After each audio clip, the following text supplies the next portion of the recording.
What's going on, guys? Your friendly neighborhood Gomer here, back again on another MLB The Show 21 Diamond Dynasty video. But instead of keeping you up at night, getting pissed at my Rocket League teammates, and setting the smoke alarm off when I'm cooking bacon, I'm here to deliver you some news, some content. We have a big pack. The kitchen sink pack, which, despite how cool that sounds, it's going to be a lot more fun than doing the dishes. I can assure you that. We have some new diamonds. We have Pedro Martinez. A lot of stuff to talk about. Leave a like. Subscribe if you guys are new. Would appreciate that. Maybe we'll get 63,000 today. That'd be kind of cool, wouldn't it? I don't think so. Getting into this one now. So we have the kitchen sink pack first and foremost. 30,000 for a 5. What would it be? I'm good at fractions, good at percentages, of course, as a math major in high school. 1 of 5, that would be 20% chance. There we go. Of getting Adam Dunn would be one of the cards right here. As did I just beat the servers in a race? That's kind of impressive. This card's kind of impressive too. 95 overall for Adam Dunn. Typically, we've been seeing him get like 92s in the past. This, is a good card. First base and can also play corner outfield. 122, 110 power. Got, more strength behind it than a 4 Loco, for Christ's sakes. The contact. He'll hit a few balls. He'll get a few singles. I would reckon 84 and 70, not bad. The vision, 58. The defense, could you play him in the outfield? 55 speed. The arm is, of course, good enough. Probably not. I think the reaction would be below 60, and you'd have, 61 fielding. First base is where you're going to want to put him, even if you parallel him up. He's never going to be a good outfielder, is the thing.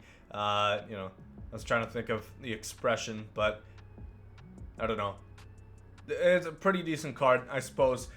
Justin Verlander right here. Pitch mix, 4. That's tough. Well, this card's not good. Kidding, of course. He doesn't have the trademark cutter that we're accustomed to with these JV cards. 4-seamer, circle changeup, 12-6, and a slider. If you're going to have 4, that's not a bad 4 to have. The 4-seam's going to come in pretty hot. 99 miles an hour. Going to come in pretty quick on you. Control. Not very great on the curveball, so it's kind of tough. Not huge on this one. 78's also not ideal. If you guys actually have confirmation, I have no earthly idea. If you parallel this card up, does his control get better per pitch, or does that only transfer to per 9s? I'm not exactly sure. I've never heard, real word on that. So that's Verlander. Good per 9s. 95, 94, and then 78 BB9. But we'll see. 4 pitches and not good control on the curveball kind of hurts. We got Harold Baines right here. This looks like a pretty good one. 112, 98 contact, respectively. 95, 83 power, not bad. 107 vision, a ton. Defense, not a ton. 65, pretty poor. 62 reaction, 54 speed. So imagine Adam Dunn, but just not as strong. Makes contact more. It's the same thing otherwise. Same speed, essentially same defense. I don't know. Like I said, he's got the double brims on there, so maybe that helps him. I don't know, maybe a little extra strength behind that swing. I'm not sure. Likely not. I do want to say contact is pretty valuable. Don't just completely rule out guys just because they have that sort of power. That can still be good. For example, I'm looking at the Torrey Hunter and the Joe Torre. Going to be trying those cards out pretty soon. I think they can definitely be pretty solid. Dibble's going to be one of the best cards in the game for sure. One of the best relievers. Good lord, man. 125 K per 9, 108 hit per 9, 70 BB9. It's pretty gross. And that's, of course, really good. So he has phenomenal break. He has phenomenal differentials. Of course, he's going to have the outlier up to 102 in the 4-seam. The cutter is such a tough pitch to hit because of that. Kind of like we were talking about with Kerry Wood yesterday. And then the slider is a good cherry on top. I would literally use this card if he only had a fastball and a cutter, I'll be honest. If he had a changeup, holy shit, that would be not fucking fair. That would be a create a player at that point. Except he doesn't throw sidearm. He's not 6'9", and he doesn't. I suppose so. Yeah, really good card for Rob Dibble right there. Kind of speed through these. We have a bunch of them. 95, 100 contact for Honus Wagner. A lot of speed. Defense, not really there. 66, 80 arm. A lot of better cards out there. For example, like the Tony Gwynn. I'd recommend him more than this Honus Wagner in the outfield. We have Travis Darno. Yeah, that's unfortunate. Expected, but unfortunate. Very much platoon bat. A very good one at that. Gomer Seuss in the building, 72-52, just does not do it, unfortunately, against left-handers. Not very good. Defensively, also not great. Again, I don't put too much stock into this. 79 arm, it's not terrible. 65 block, it's not good. 41 speed, it's not great for the catcher spot. Darren O'Day should be a good one here. 4 pitches, good lord. This is exactly what I'm talking about with Dibble, man. If you could just, kind of combine these two. Whew. Slider, 4-seam sinker, and a changeup. Per 9s are nutty. 106, 98, and 92. The control, 72 is kind of lackluster on the changeup, but really good on the slider, 4-seam, and the sinker.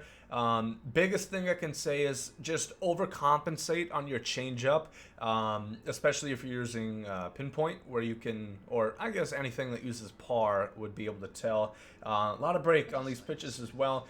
The changeup's definitely usable. It's going to make him a very effective pitcher. You just got to put it in the right spots. You can't have it risking a perfect throw where it's still very hittable. So kind of manage that with what you will, in one Gomer's opinion. Bill Mazeroski, and wow, a lot more power than I was expecting. I mean, nothing crazy. Still about as strong as a dollar store electric toothbrush, but that being said, not bad. 98 fielding, 55 speed, 77 arm at 2B, not bad. 80 and 108 contact, not a bad card. Pretty good budget beast for sure. Wow, I was not expecting much out of that, not bad. Rod Carew, again, this is Tony Gwynn if he played first base. It's essentially that card. Great contact, 77 speed. He has a really glitchy batting stance, I will say. He's going to get doubles galore for you. Putting him at second base, probably ill-advised, but could be. I don't know, 33 power against lefties kind of makes my stomach a bit queasy, but not a bad card. Again, Rick Porcello, what's his steal rating? Can I see? 0. He stole that Cy Young from Verlander. A bit underrated. So I would say this card is definitely worth it.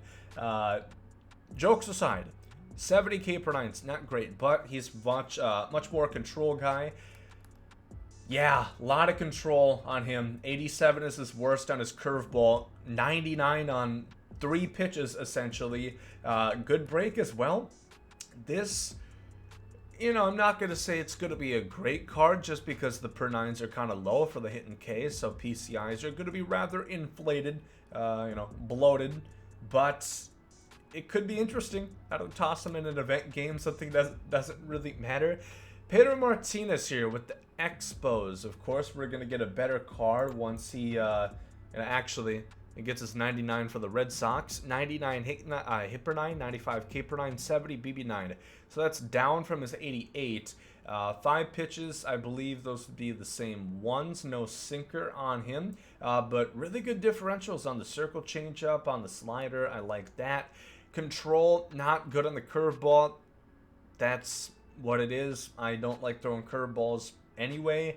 A lot on the circle changeup, which I think is going to be one of his standout pitches alongside the cutter. I think this definitely could be a pretty good card for sure.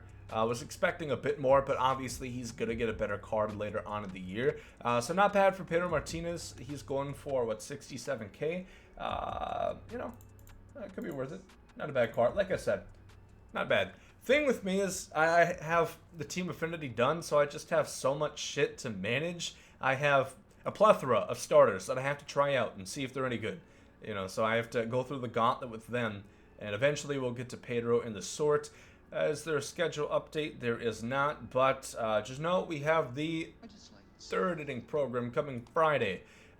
with the new legend, who's going to be someone. I did my predictions yesterday if you guys want to see my video on that.